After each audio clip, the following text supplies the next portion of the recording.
Hey y'all, we're going to change our angle for this video due to how we're going to be showing assembly for these two. It's a Osprey Aether 70 and a Daylite Plus Osprey pack. These actually are able to kind of piggyback onto each other so that you can use this for more of a travel setup.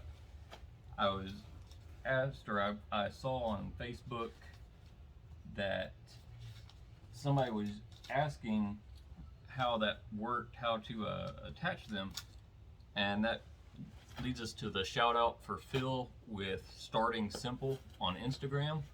It's a starting.simple. So appreciate him asking this question because I hadn't thought about doing this video.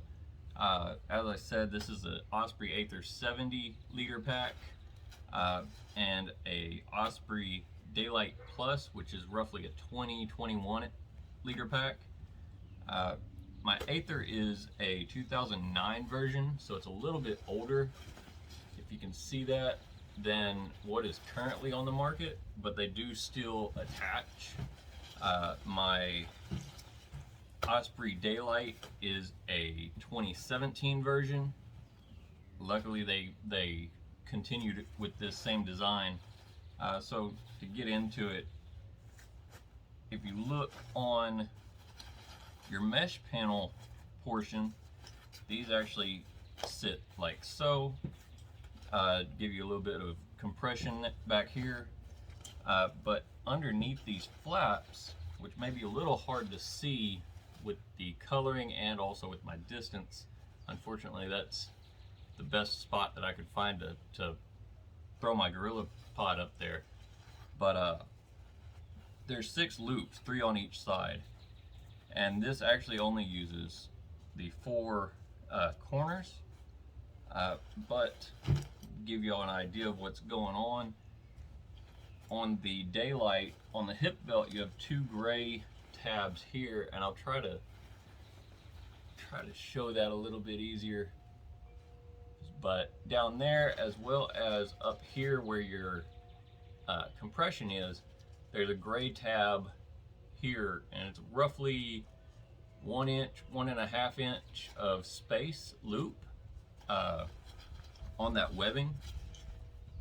And all you're going to do for this is, if you sit it on top, you can actually kind of eyeball where it's going to be, but it's here.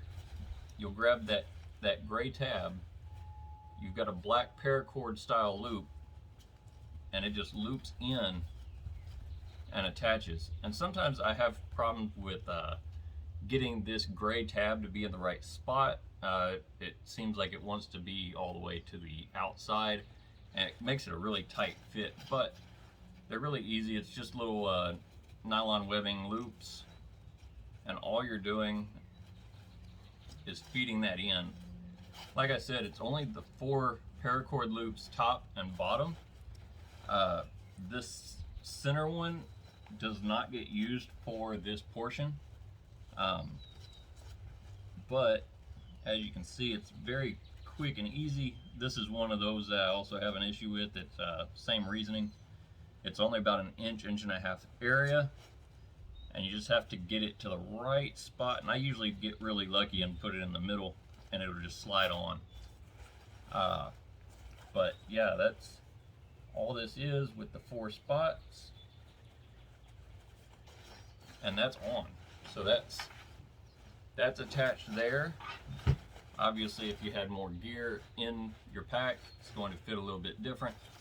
But when it comes down to it, this works out for the presentation purposes.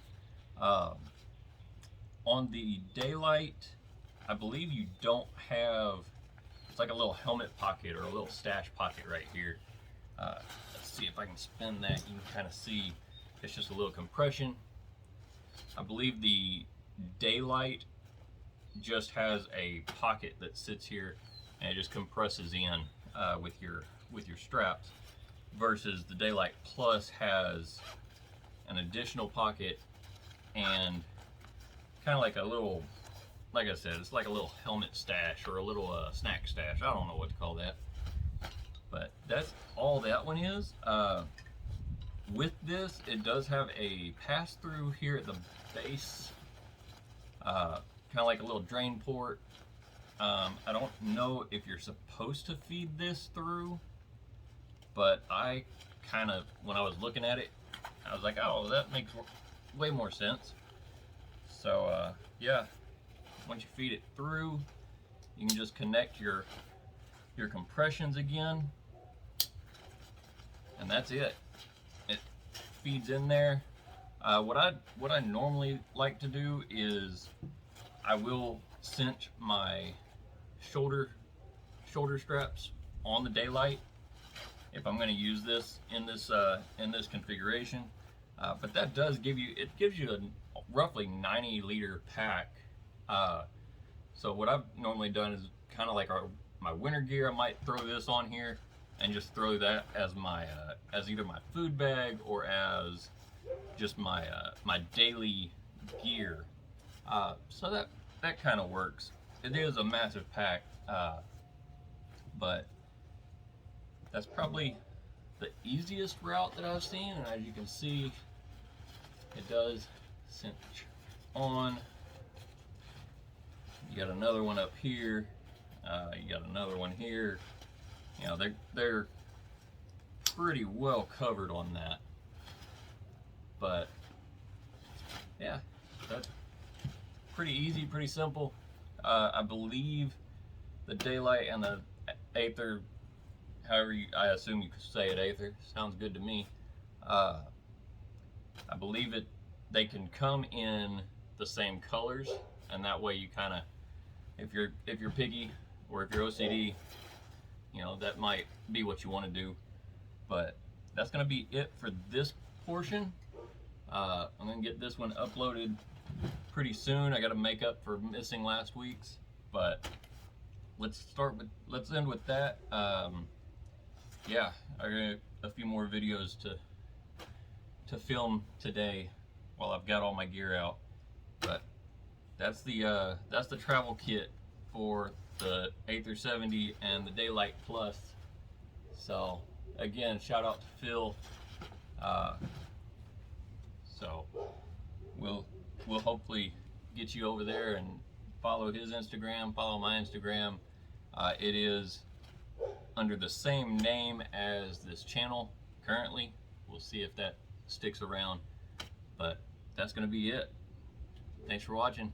Like, subscribe, do all that fun stuff, and yeah, we'll see you on the next one.